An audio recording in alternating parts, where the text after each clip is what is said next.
Devil May Cry is a franchise that I've been keeping my eye on for a while. I haven't played the classics, I did play the prequel, and I enjoyed the core gameplay. With the return of Nero and Classic Dante in the upcoming installment Devil May Cry 5 in 2019, I was looking forward to some of what I missed out on in the previous games. Unfortunately, there seems to already be a hitch in those plans, as news has been released that the game will contain microtransactions. And before we go any further, I would like to talk a little about the distinct kinds of microtransactions that exist within games. There are cosmetic microtransactions, and there are what I like to call shortcut microtransactions.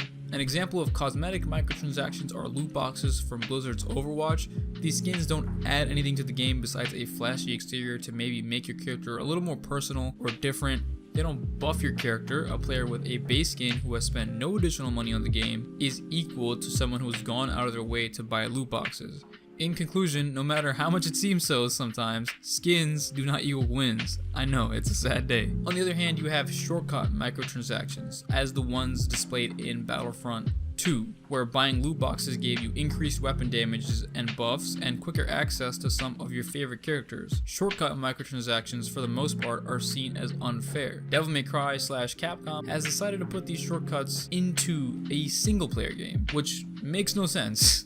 Personally, I don't understand it. For instance, when game director for God of War, Cory Barlog, was asked if there would be microtransactions for his game, he was quick to dismiss it, replying no freaking way, which just goes to show that how adamantly even developers are against single player microtransactions. Whereas over at Capcom, a director stated a response to the microtransactions being uncovered saying you should be able to play it the way you want to play it, which makes it sound like they're doing us a huge favor by allowing us to pay them for in-game items. The game will employ a currency called red orbs, which can be naturally collected by playing through the game, but if you decide to open your wallet, you can exchange red orbs for real money and unlock moves and weapons faster.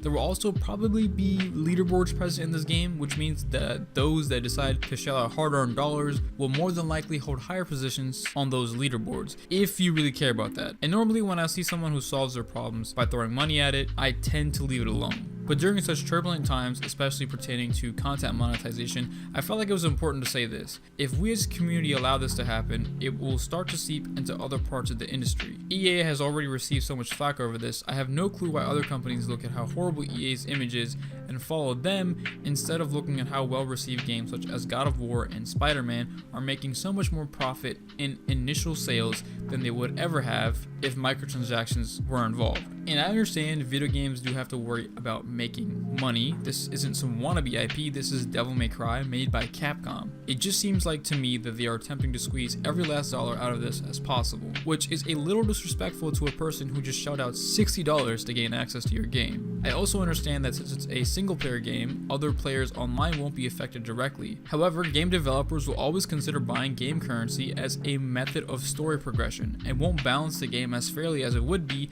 if spending money wasn't an option. We've seen this in the past. We've allowed games to grow in their need to have larger DLC and smaller core content.